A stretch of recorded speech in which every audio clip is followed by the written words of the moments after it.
कल जो हमने अपने वीडियो में पढ़ाया था उसमें लास्ट का टॉपिक था बिंदु आवेश के कारण वैद्युत क्षेत्र की तीव्रता। अब जब हम आगे पढ़ेंगे तो जो पीछे पढ़ा है वो केवल एक आवेश के कारण पढ़ा है, लेकिन अब जब नए उसमें आगे बढ़ेंगे तो अब हम दोनों आवेशों को साथ में लेके चलेंगे, प्लस आवेश और माइनस आवेश। उसी को लेकर अब नया टॉपिक बनता है वैद्युत द्विध्रुव। ये वैद्युत द्विध्रुव क्या होता है ये मैं समझाता हूँ।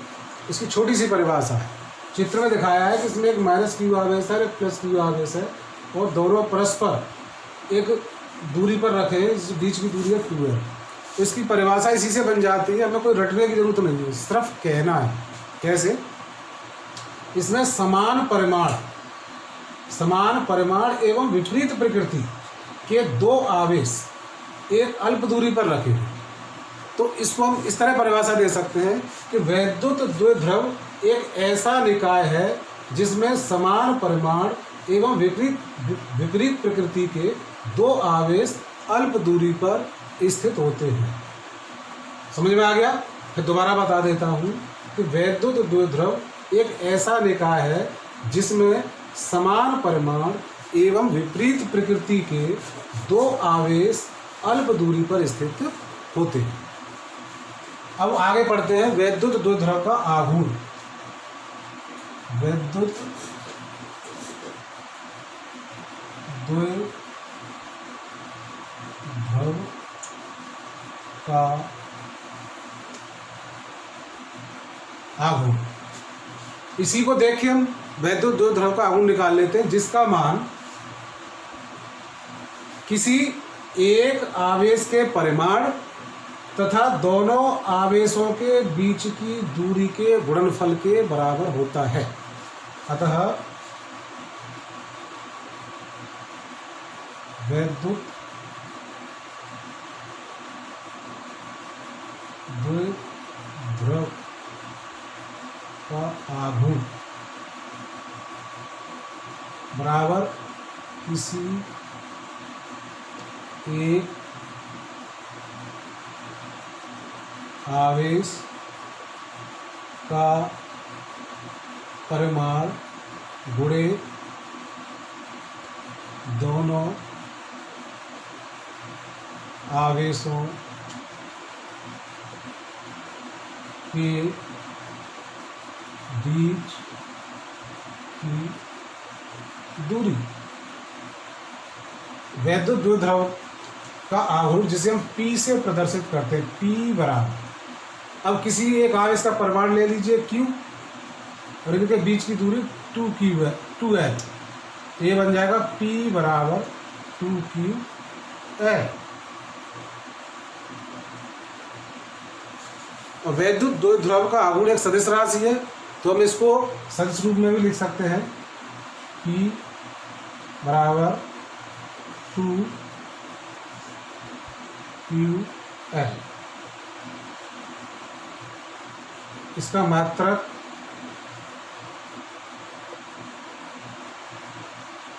यहां से देख सकते हैं, कूलाम इनटू मीटर होता है। इसकी विमा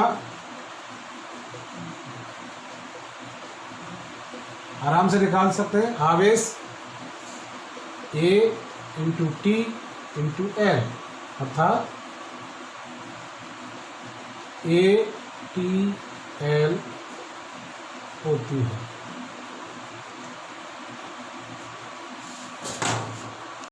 अब इसे वैद्युत द्विध्रुव के उदाहरण पढ़ते हैं, जैसे HCl,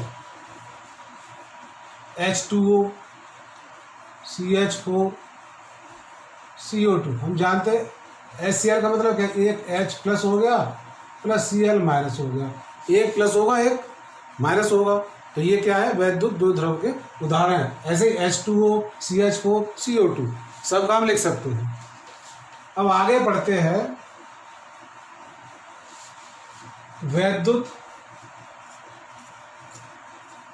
द्विध्रुव के कारण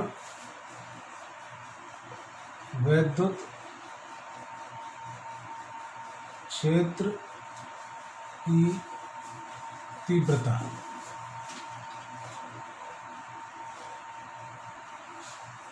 ये वैद्युत द्विध्रुव के कारण वैद्युत क्षेत्र की तीव्रता 3 स्थितियों में होती है। नंबर 1 अक्षीय स्थिति,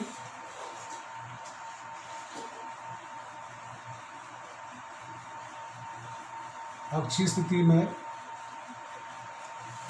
नंबर 2 निरक्षीय स्थिति में।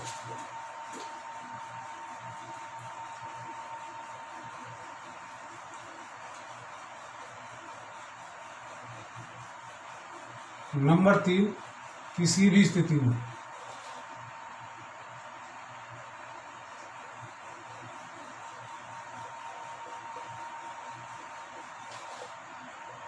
इन तीनों स्थितियों को अलग अलग पढ़ेंगे। सबसे पहले पढ़ते हैं अक्षीय स्थिति में। प्यारे बच्चों, अब वो अक्षीय स्थिति में वैद्युत क्षेत्र की तीव्रता के लिए जो सूत्र है ज्ञात करना है वो हम पढ़ते हैं। तो मैंने चित्र पहले से बना रखा है। इसमें क्या है कि एक वैद्युत द्विध्रुव आघूर्ण है जिसकी लंबाई 2L है, उसका मध्य बिंदु O लिया है और उसके मध्य बिंदु O से R दूरी पर एक बिंदु P है जिस पर वैद्युत क्षेत्र की तीव्रता ज्ञात करनी है। डायग्राम सिंपल है। पहले वैद्युत द्विध्रुव बनाइए, उसके मध्य बिंदु से R दूरी पर एक बिंदु P बनाइए, प्लस Q आवेश के कारण वैद्युत क्षेत्र की तीव्रता E1 और माइनस Q आवेश के कारण वैद्युत क्षेत्र की तीव्रता E2 है। तो लिखेंगे, लिखने को ज़्यादा वो नहीं करना है, मैं सिर्फ मैं आपको बता रहा हूँ कि माना एक वैद्युत द्विध्रुव किसी ऐसे माध्यम में रखा है जिसका परावैद्युतांक K है, इसके मध्य बिंदु O से R दूरी पर एक बिंदु P है जिस पर वैद्युत क्षेत्र की तीव्रता ज्ञात करनी है। तो सीधा सीधा हम निकालते हैं। पहले प्लस Q आवेश के कारण बिंदु P पर वैद्युत क्षेत्र की तीव्रता E1। सूत्र हम पहले ही पढ़ चुके हैं। बिंदु आवेश के कारण वैद्युत क्षेत्र की तीव्रता, सूत्र वही लगाना है, 1/4 पाई एप्सिलॉन 0 के Q बटे। अब यहाँ से डिस्टेंस देखिए कितनी होगी, क्योंकि प्लस Q आवेश पर खड़े हैं तो यहाँ से P बिंदु की दूरी कितनी होगी, मध्य बिंदु से दूरी R है तो इससे कितनी, इसकी L कम हो जाएगी, तो ये बन जाएगा R माइनस L का होल स्क्वायर। और दिशा क्या होगी, बिंदु P से बाहर की ओर। ठीक, इसी तरह माइनस Q आवेश के कारण बिंदु P पर वैद्युत क्षेत्र की तीव्रता लिख सकते हैं, माइनस Q आवेश के कारण बिंदु P पर वैद्युत क्षेत्र की तीव्रता E2 बराबर वही तरीका 1/4 पाई एप्सिलॉन 0 के Q बटे। अब डिस्टेंस क्या होगी देखिए, अब माइनस Q के कारण बात कर रहे हैं तो माइनस Q से P की दूरी क्या होगी, देखिए बिंदु O से मध्य बिंदु से R है और L ये एक्स्ट्रा है तो ये हो जाएगी R प्लस L का स्क्वायर। इसकी दिशा बिंदु P से अंदर की ओर। अतः बिंदु P पर परिणामी वैद्युत क्षेत्र की तीव्रता, अतः बिंदु P पर परिणामी वैद्युत क्षेत्र की तीव्रता, इन दोनों तीव्रताओं के सदिश योग के बराबर होगी। अर्थात E बराबर E1 प्लस E2। ठीक, अब निकाल सकते हैं। अतः E बराबर 1/4πε0 के Q बटे R माइनस L का स्क्वायर माइनस 1/4πε0 के Q बटे R प्लस L का स्क्वायर। अतः E बराबर, इसमें से जो कॉमन आ जाए कॉमन ले लो, Q अपॉन 4πε0 के, अब ये ब्रैकेट में बचेगा 1/R माइनस L का whole square minus 1/R plus L का होल स्क्वायर। अब बस इसे मैथमेटिकली हल करना है। जितना आप हल कर लोगे उतना समझ में आ जाएगा।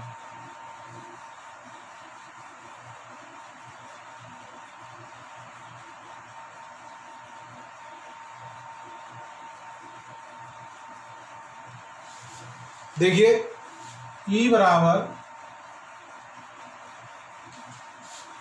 Q अपॉन 4πε0 के, सीधा मैथमेटिक्स को हल करते हैं उस तरह कर दीजिए। इसका यहाँ मल्टीप्लाई करिए, इसका यहाँ करिए।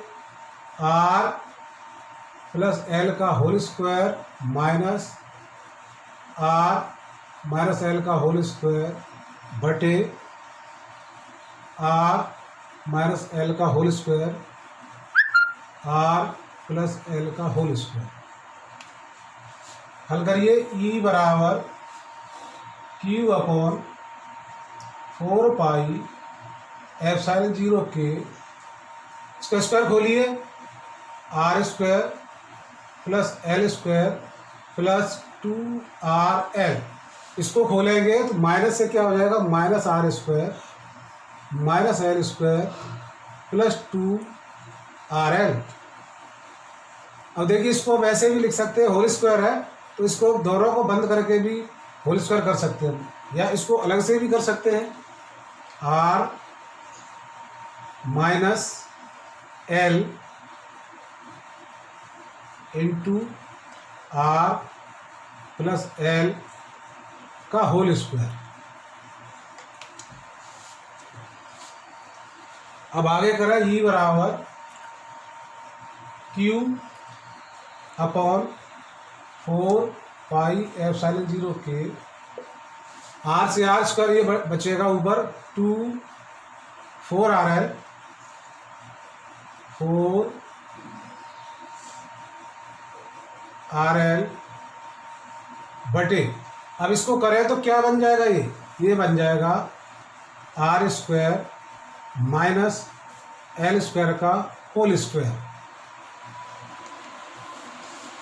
इसी तरह E बराबर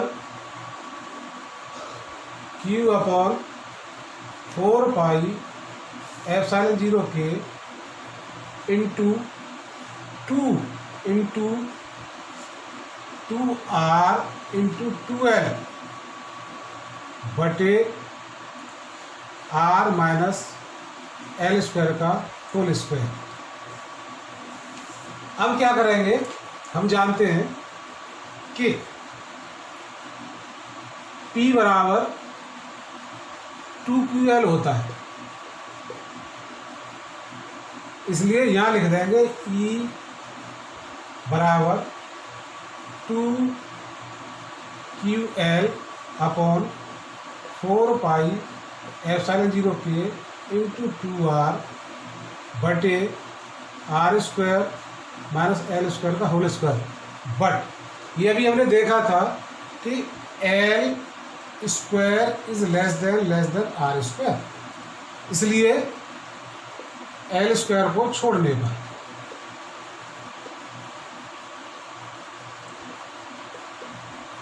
ई बराबर ये बचेगा आपका ई बराबर 1/4 पाई एप्सिलॉन 0 के, इस 2 की वैल्यू जब क्या लिख देंगे P into 2R into R square का होल स्क्वायर।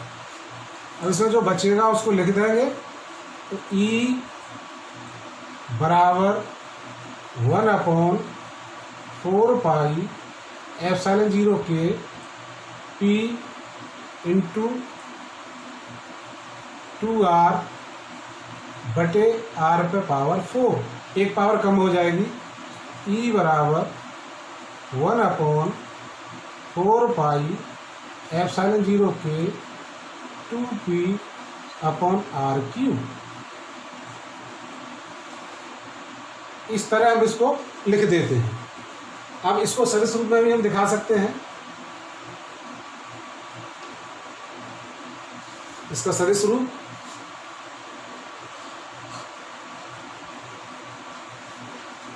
E बराबर 1/4 पाई एप्सिलॉन 0 के 2P/R³ R मापांक। इसका मात्रा लिख देंगे न्यूटन प्रति कूलम। यदि वैद्युत द्विध्रुव वायु अथवा निर्वात में रखा है तो उसके लिए K बराबर 1 होगा, इसलिए E बराबर 1/4 पाई एप्सिलॉन 0 के 2P/R³ R वेक्टर।